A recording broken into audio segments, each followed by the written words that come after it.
Le climat, la COP28 à Dubaï, aux Émirats Arabes Unis, avec toujours le même objectif, parvenir à un accord pour réduire l'impact de l'activité humaine sur la planète. Cédric Landrotte, l'eurodéputé écologiste rouennais, David Cormand répond à vos questions.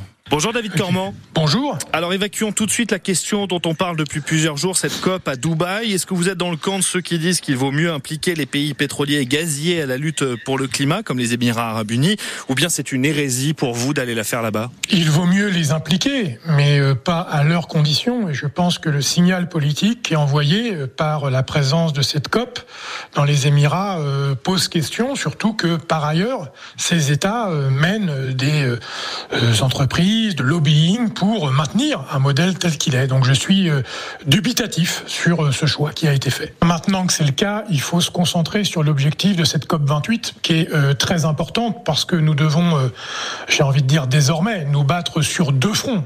D'abord, réduire le plus possible l'utilisation de fossiles pour éviter autant qu'il est encore possible de le faire le réchauffement climatique et en même temps se préparer à un début de réchauffement climatique dont on voit déjà les symptômes.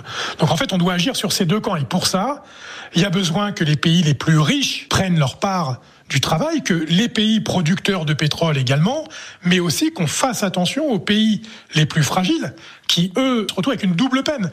Non seulement ils sont les premières victimes du dérèglement climatique, mais en plus, on leur dit qu'il ne faudra pas qu'ils aient le même mode de développement que nous-mêmes on a eu. Donc il faut de l'argent pour aider à un développement équilibré, notamment des pays du Sud. Alors vous le disiez, on en voit les effets de ce réchauffement climatique, les sécheresses, les incendies, les tempêtes qui rânent il y a encore quelques semaines à peine sur la Normandie, qui est encore sévèrement touchée. La prise de conscience, en tout cas dans la population, semble être là. Est-ce que les politiques vont suivre ? Mais c'est toujours le problème entre les discours et les actes. Vous savez, les COP, ce qu'on appelle ces COP, ces grandes cérémonies qui ont leur utilité, elles se transforment parfois, un peu trop à mon goût, en des concours d'éloquence. Or, les concours d'éloquence, c'est sympathique, mais ça n'a jamais fait économiser le moindre gramme de rejet de CO2. Donc oui, là, nous sommes dans un moment critique où les institutions politiques au sens large doivent prendre leur part. Parce que ce ne sont pas les gens et nous autres, dans nos conduites individuelles, qui pouvons agir. 75% du travail à faire pour réduire le réchauffement climatique, ça relève des décisions politiques. Quand on choisit de vouloir construire, comme dans la métropole de Rouen, une nouvelle autoroute, on agit contre l'action en faveur du climat.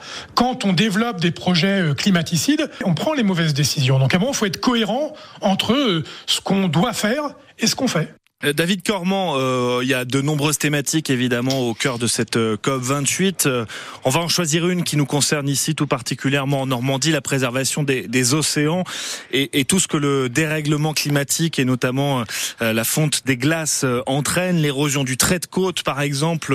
Encore avant-hier, un blocos qui s'est effondré à Dieppe parce que précisément la falaise est grignotée par les vagues. On en voit donc là encore les effets de cette transformation climatique. Quels sont véritablement les leviers d'action, parce qu'à vous entendre, il faut que le monde entier se mette d'accord.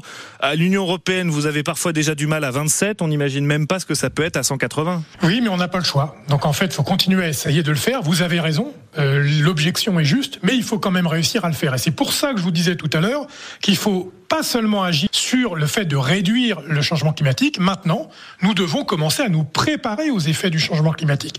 Est-ce que vous indiquez sur notre région, la Normandie, et notamment la question du trait de côte, ça veut dire qu'il faut que dès maintenant, nous lancions des politiques publiques pour anticiper les évolutions du trait de côte, de façon à ce que ça ne soit pas subi. Au final, les solutions, elles sont locales. On le voit dans le Val de Sanne, par exemple, le recul du camping, l'arrêt des constructions des digues, ça c'est des solutions qui sont portées par les acteurs locaux qui sont bien loin de Dubaï. C'est les deux, mon capitaine. En fait, je pense vraiment pas qu'il faut opposer les stratégies globales ou la vision globale des actions locales. Il y a des choses qui se décident au niveau, j'ai envie de vous dire, macroéconomique, géopolitique. Est-ce qu'on choisit de toujours exploiter des matières premières partout dans le monde, ou est-ce qu'on choisit conjointement de réduire cela ? Est-ce qu'on fait une fiscalité conjointement qui soit plus juste par rapport aux pollueurs pour avoir plus d'argent pour faire la transition écologique ? Ça se décide plutôt au niveau global, des règles environnementales qui soient les mêmes pour tout le monde. Mais vous avez raison, les actions concrètes pour répondre aux enjeux et aux conséquences du changement climatique, elles vont se construire localement. Donc il ne faut pas, à mon avis, opposer les deux. C'est la combinaison des deux qui fait qu'on pourra s'en sortir. C'est l'enjeu majeur des élections européennes de l'an prochain. Pour moi, c'est l'enjeu principal, puisqu'on voit bien qu'il y a une tentation, y compris politique, de régresser sur les questions écologiques, avec notamment du côté de la droite et de l'extrême droite de l'hémicycle, la volonté de dire, au fond, l'écologie, ça commence à bien faire, vous nous fatiguez avec vos histoires, nous, on veut plus en entendre parler, vous êtes défaitistes.